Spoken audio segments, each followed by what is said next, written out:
name is Casey Williams, Director of Parks and Recreation for the City of Spring Hill, Tennessee, and welcome to Brilliant Strokes. Brilliant Strokes is an intergenerational art program provided by the Arts Build Communities Grant through the Tennessee Arts Commission. And if you would like to be a part of this program, you can register online through the city website, www.springhilltn.org, or through the Parks and Recreation's Facebook page.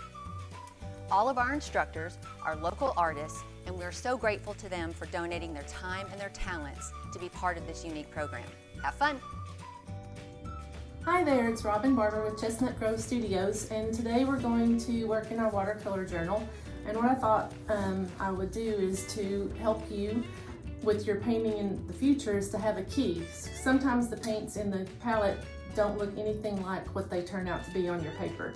So we're going to tear out some sheets from inside and make a palette that corresponds to your tray. So these just slide in, and there's two of them, so I can fit them all on one. So just tear out a couple of sheets, and then I like to use a ruler because I tend to go wonky on my page. So I just took a ruler and a pencil and drew basically 1-inch squares, as many as I could fit down the page, and then also on the second page. And then it's just as simple as going from left to right on your palette and your paper. What I did for mine is because your water's going to get really muddy, so I tend to use all the reds first and then rinse out my brush really well, and then come back and do the blues and purples and greens, and that way your water won't get so muddy. Also, I'm just going to do a little zigzag pattern so that as your paint goes down the square, you can see where it's a more intense color and then where it lightens up as you have more water. So just grab a little water and swirl it in your paint. And a lot of these paints need to activate just a little bit. I find that these have a little more grit to them, so I'm adding a little more water than I might with some other ones. And then it's just and I'm going to skip the yellow and go to this orange. Just make sure you leave the open square on your pattern.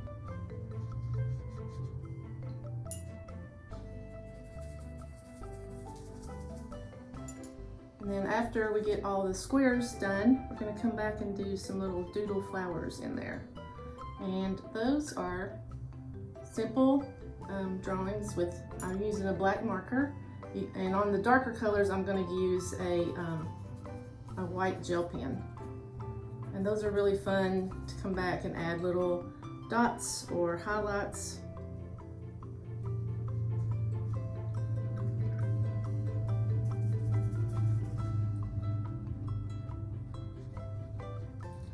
And these don't have to be precise. You know, kind of keep them all the same size. But it helps if you kind of draw a little outline before you start.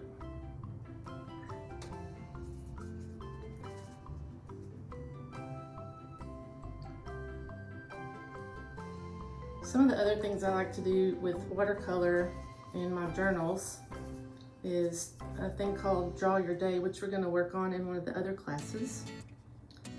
And that is simply drawing highlights from your day. You don't have to do the whole day. You can do just, like yesterday was St. Patrick's Day, and so I did a little leprechaun hat full of clover, and then I'll come back and fill in what we had for dinner. Talking and trying to keep up with these squares is getting I want to make sure I'm not messing that up. But with Draw Your Day, you can, like I cleaned out my garden beds this week, so I put that in there. And I tend to do those, I'll kind of sketch and pencil and get everything where it goes, and come back and do an outline in a permanent marker, usually black. And after that, I'll come back and add some watercolor.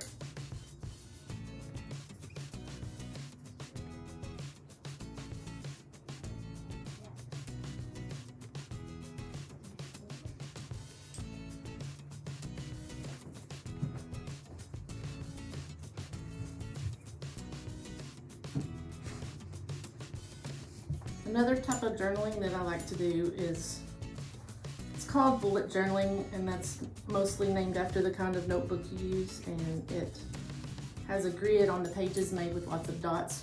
Looks like bullets. And I do that. I use it for everything from menu planning to birthday to appointments. And typically I'll usually map out the month on a couple of pages, then I'll come back and do it week by week as I go. And I'll have a spot for, say, what's in my pantry, and then I can plan the menus for the week and make a grocery list. I try to use up stuff that's in the freezer that I forget about. Then I'll make a to-do list of birthdays.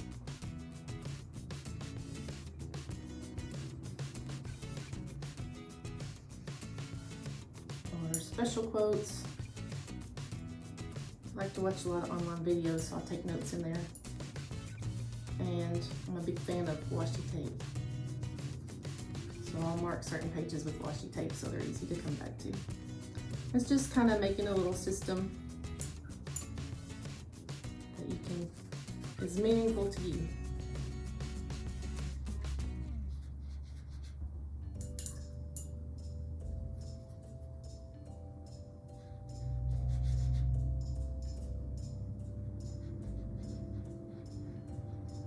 The important thing is to let these dry before you go and put a marker on top.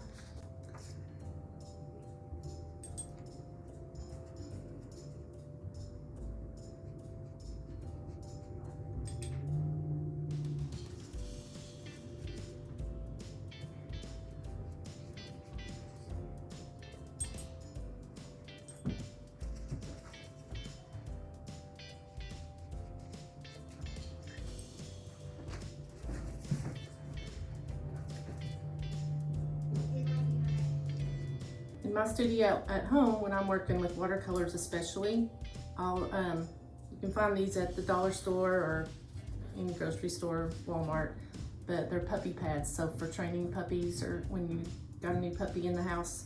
And I like them because they have a plastic backing and a paper towel, cottony kind of top, and so I'll lay them down, that way I can just wipe my brush off and I don't need extra paper towels when I'm going between colors.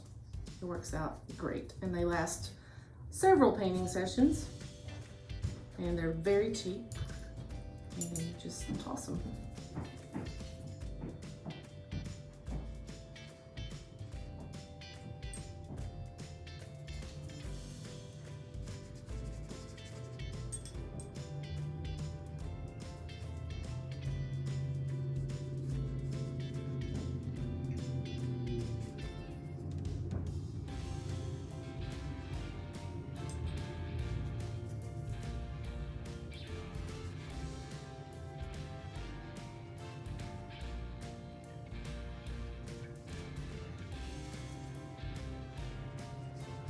One more row.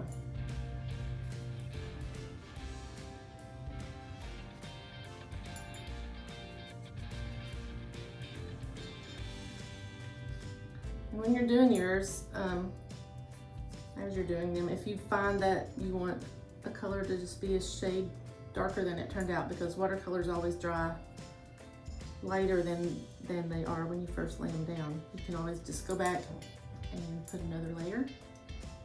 Work out just fine. So I'll let this one, set this one aside to dry. I'll put my paint away for now. So I have this marker, it's called a micron marker, and I like these because they're waterproof and they're archival ink. Sometimes on the watercolors, depending on the textures, this one is a little bit gritty. It tends to put a coating on your tip, so from time to time you may need to wipe that off. I've also got these that are pigment markers. They're more of a flexible tip, whereas that one's a hard tip. And these are more like a Sharpie that has a lot more fluidity to them. And then also one of my favorites is this gel pen, and it's white, And again, it will also get a coating on the tip that you might need to wipe off from time to time, but that's what I like to use that one on the darker ones. So hopefully this is dry enough, some of them. So I'll start with the micron, we'll see how far that takes us. And so I'm just, since I've already done these, I don't have to think of them on the spot again. I'm just gonna kind of use this as my key and start drawing through here. I find that I like to draw the stems first and then accentuate them after that.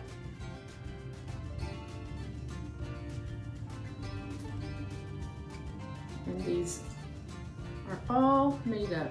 They're not supposed to be anything in particular. I do like to do a lot of leaves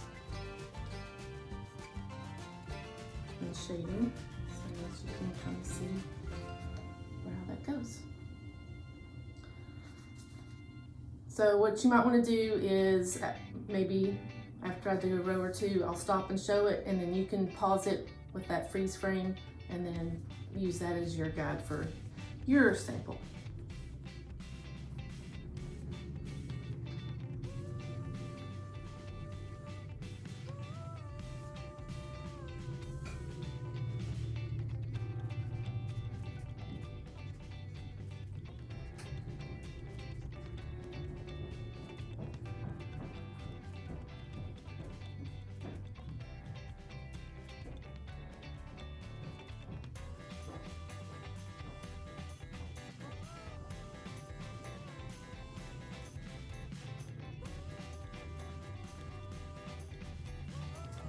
So there is row number 1.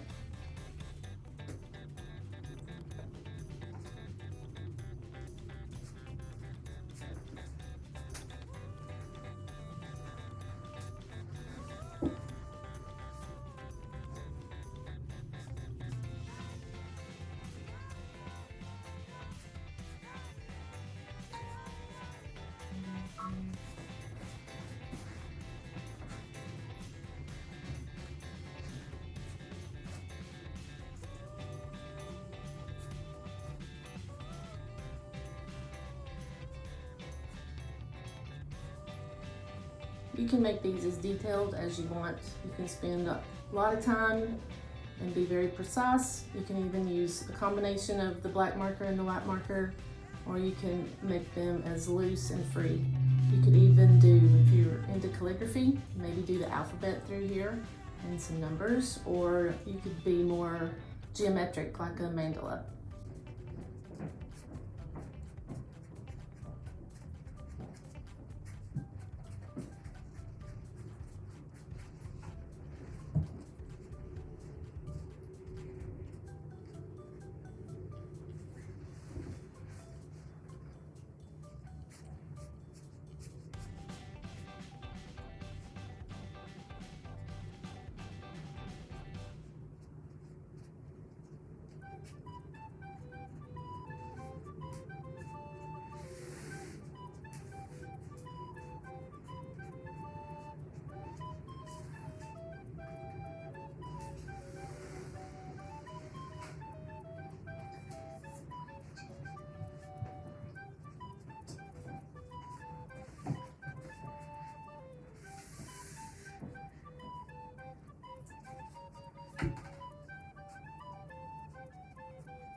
As you can see, some of these, my flowers are just little heart shapes. These are just swirls. Sometimes on the leaves, if you just add detail to 1/2, then just little, almost like a sparkler. And then these again are just swirls. And the petals coming down, big, almost peacock featherish, or like you used to draw a turkey with your hand back in first grade.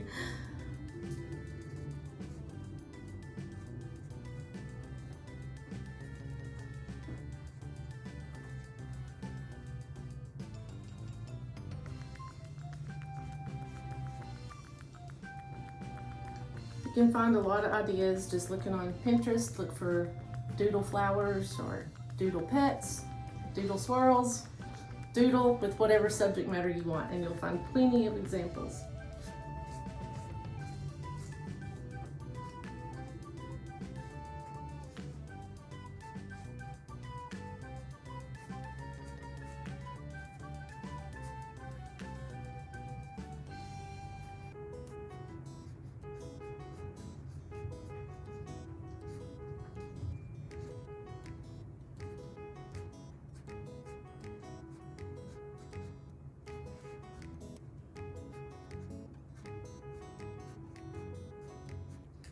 Okay, so got our first page. And on to the rest.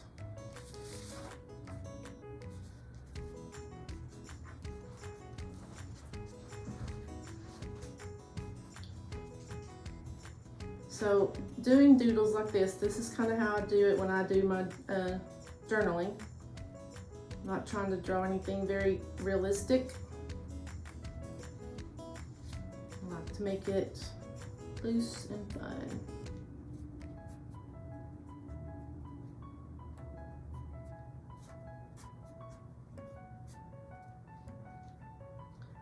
And this particular leaf, there's a style of drawing and sketching and where you don't lift your pencil or your marker off the page while you're drawing the shape, and that's what I was kind of experimenting with some of these.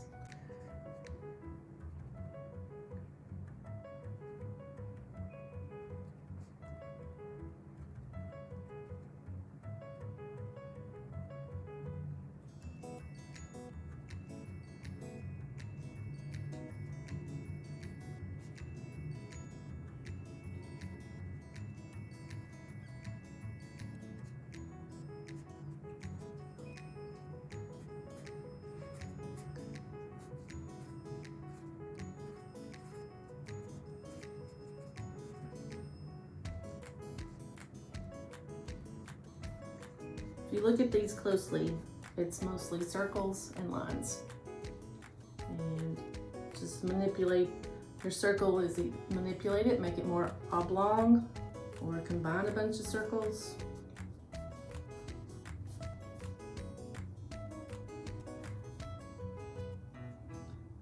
And just make variations, whether it's doing a leaf that's comes to a point, or the leaf is rounded at the edge and comes to a point back where it would attach to the stem.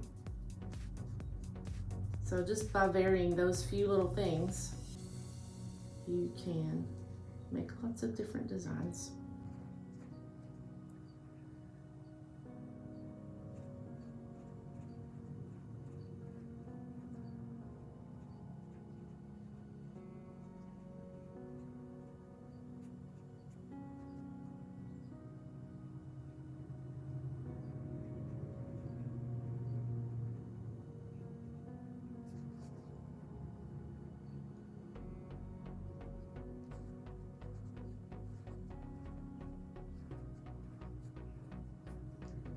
Another thing you can do for variation is where your center of focus is within each little individual square. You can make them run off the page as I did here. You can make them run away out of focus like I did on those, or you can have them all coming down from the top or the side.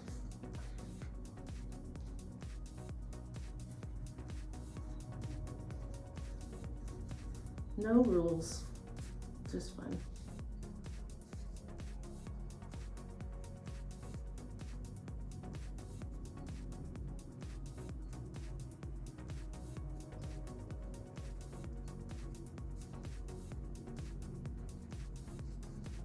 Throwing in a little cactus design.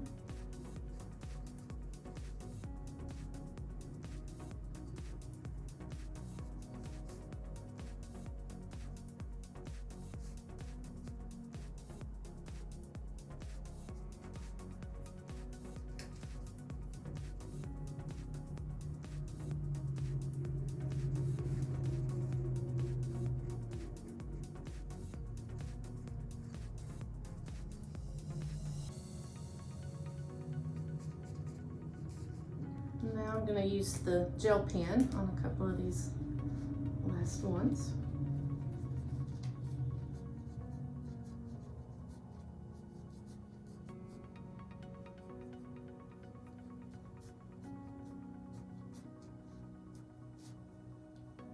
This one's still a little bit wet, so it's not showing up as well as this one.